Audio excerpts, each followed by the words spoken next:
বাধ্য হবে। মালিককে আজকে যা বানিয়েছেন ঠিক আছে, বিক্রি করুন, বিক্রি করে কালকে থেকে তোমার ঠিক আছে। কালকে এখানে দোকানে এখানে বসাবেন না, ত্রিপল এগুলো দোকানের উপর টাঙাবেন না, ঠিক আছে। কথা দিই সকাল সকাল সকাল না সকালে এসে আমরা যেন না দেখি, ঠিক তো আজকে চিন্তা করুন।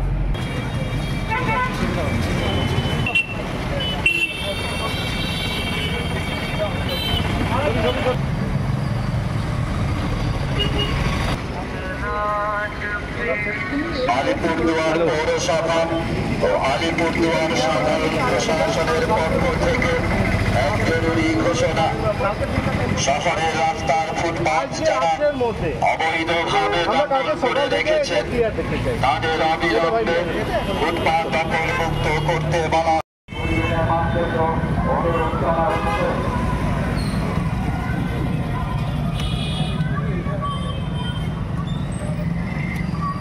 প্রশাসন কঠোর আইনানুগ ব্যবস্থা গ্রহণে বাধ্য হবে।